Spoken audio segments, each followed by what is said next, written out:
Next up, we have Carne. Carne is off the beaten trail. It's something that, as Neil, our driver, kept telling us, it's all the way at the end of Europe. It's the farthest point out, and it's the most rugged design. It's Eddie Hackett's last design.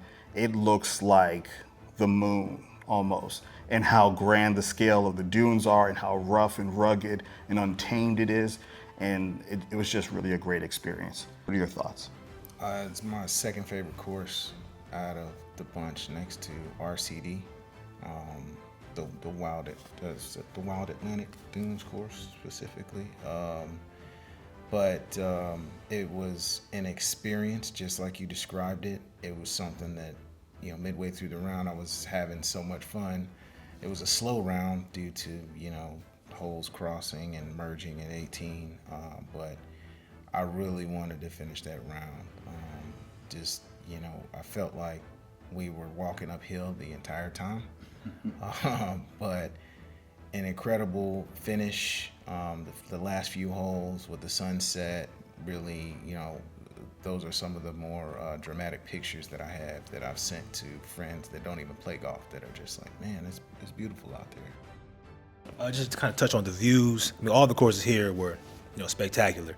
But I feel like there were a couple that just were really distinctive, and this was one of them. Maybe because it was the furthest west of the island, but this one just had like you said, I guess like a rugged feel to it. Even just being off of the water, it's similar, but it's just had its own kind of feel and heart to it. I really appreciate it.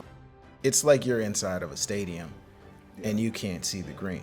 Yeah. Like that whole number 8 specifically, like it stood out. Not to say it was my favorite, but I've just never seen anything like that. And it's not that we had the backdrop of some water or something behind us. It was just, we hit the ball into this big, massive hole in the ground, and there's mountains, and we've got to play above them and around them. I thought it was really cool.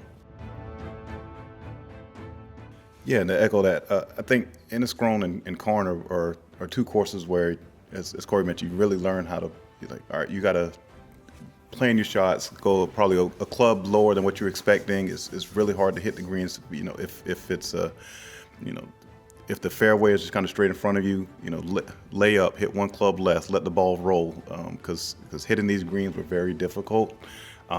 But yeah, the views were amazing. There were a couple of times when you see, your playing partners and they're on the side of a hill and it feels like a mountain when you go back and look at it. You're like, having some of these holes where they're kind of built into almost like caverns, it feels like, and you're playing in there. It's really cool experience, really cool vibe. I know 18 was one of those where it just kind of sunk in, and also the view at the end, looking back at 18 with the sunset was absolutely amazing. One of the holes that I think might have been one of your favorite holes, because I definitely know that you parred it, was the long, number 10, the long par 3, where you have to cover seriously the largest chasm possible on a long par 3 shot. You played it extremely well. What were your thoughts about that hole? Yeah, I mean, we were kind of midway through the trip, and I was tired of getting my head beat in by these links courses. And I realized that, a 215-yard shot is not really a 215-yard shot. It's more like 180, right? And so I just planned on bouncing the ball up there, bounced up there perfectly, almost made the bird, easy 2-putt. But I learned a lot, and I kind of had a moment in the middle of that round where I was like, oh, I know how to play links golf a little bit, right? Now, the wind and the rain wasn't there, right? But, the firm, fast conditions, I felt I gained a better understanding and a better respect for it.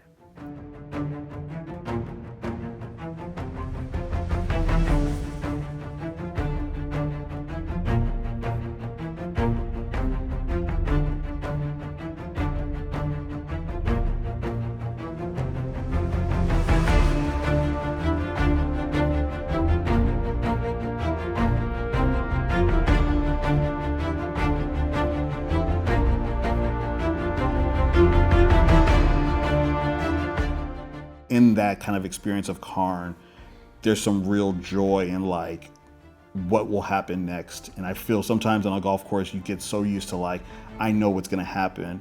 In links golf, one bounce one way, one bounce another way. You are constantly like engaged in a different way of how you play your game. You have to really feel it in your hands, feel it in your feet, kind of say like, you know, there's a backstop there. I know if I land short, no matter what, if it rolls to the back, it may come back for me. Or it may stay back there and now I have a difficult putt where I don't know, the ball may run away.